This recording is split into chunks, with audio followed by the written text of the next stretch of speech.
Eu estava vendo, Antônio, que cada povoado missioneiro funcionava assim como se fosse um município e era comandado por um cabildo.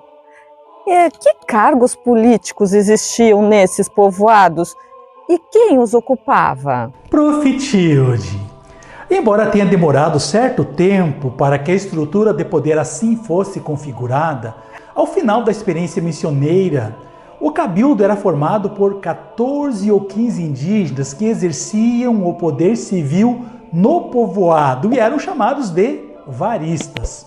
Um corregedor, um tenente de corregedor, dois alcaides ordinários, um de primeiro voto e outro de segundo, dois alcaides da Irmandade, um alferes real, 4 regedores, um alcaide-mor, às vezes 2, um provedor, um secretário. Esse conjunto de pessoas recebia o suporte dos missionários e era auxiliado pelos caciques do povoado. Mas da onde vem esse termo varistas?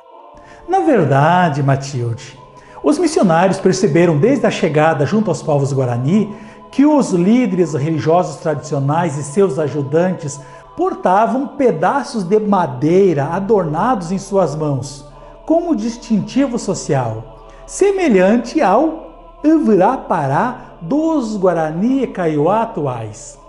Quando os cabildos de indígenas passaram a ser instituídos a partir de 1618, os missionários mantiveram o costume de distribuir bastões de madeira, chamando os cabildantes de varistas. No exercício cotidiano do poder, os cabildantes possuíam atribuições específicas, não é? Vamos conversar um pouco sobre a divisão dessas atribuições? Certamente, Matilde.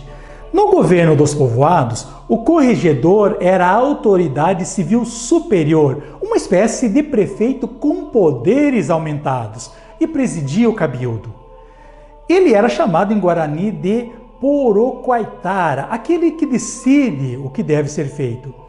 Os alcaides, chamados de Ibiraiaruçu, o primeiro entre os que portam vara, assim como o corregedor, possuíam um poder de polícia no povoado, ajudando na sua organização, estabelecendo multas e castigos a quem transgredisse as normas de conduta.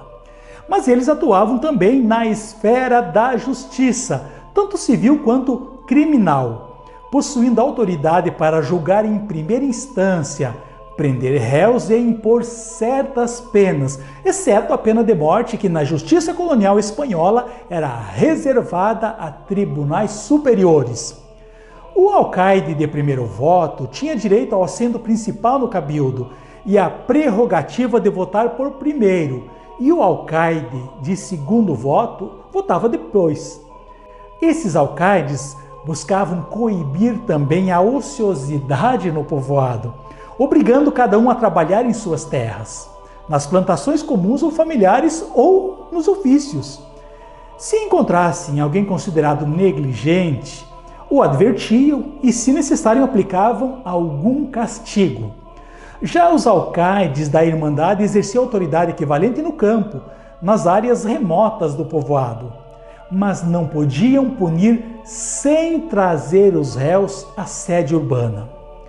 O alferes real, por sua vez, era o guardião do estandarte real, que era exibido solenemente em datas específicas.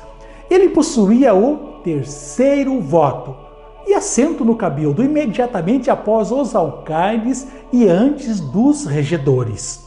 Os regedores, conhecidos como cabildo iguara, que significa membros do cabildo, por sua vez integravam o conselho e participavam das decisões. Cargos importantes também possuíam o provedor ou maiordomo, que administrava os bens do Tupambaé, a propriedade comunitária, auxiliado por contadores, fiscais e almoxarifes. O alcaide-mor, em Guarani, Ibiraiara ou Ibiraiá, aquele que carrega a vara, era quem executava as ordens do cabildo ou das autoridades.